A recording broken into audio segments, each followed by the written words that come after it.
You ready, bud? Come outside. Alright, come on. Let's go on.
It is so good to be back here in Mexico after a much needed break back in the States. It was so good to see all of our family again, all our friends and our church family, and really just get rejuvenated again.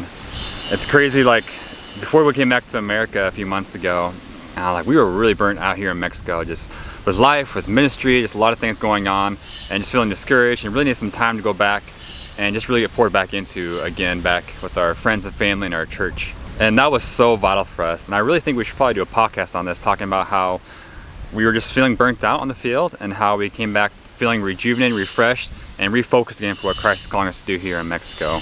Actually, during our time in the States, I started reading a book called What's Best Next by Matt Perman.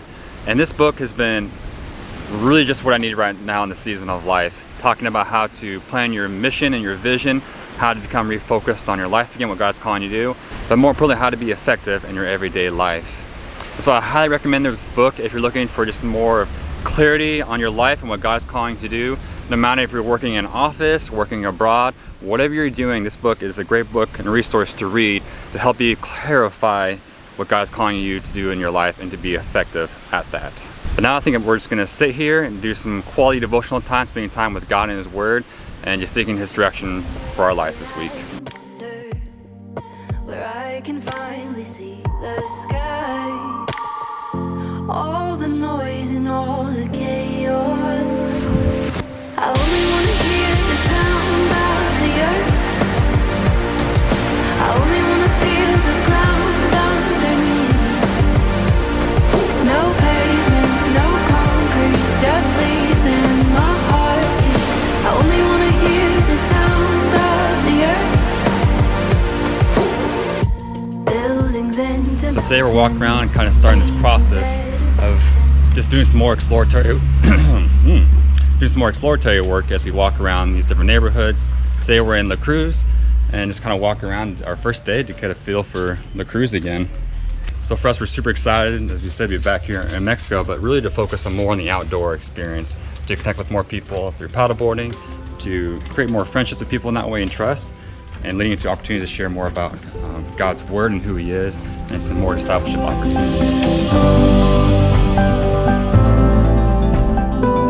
So, we're excited to simply be seeking God's direction for our lives right now as we start doing more in the outdoors with the people here.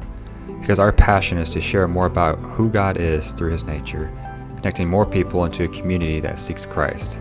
A quote that comes to my mind from the book What's Best Next is, "Whatever you do, find the God-centered, Christ-exalting, Bible-saturated passion of your life, and find your way to say it and live for it and die for it, and you will make a difference that lasts. You will not waste your life." So at the end of the day, what is your God-centered passion in life, and how can you start doing more of that today?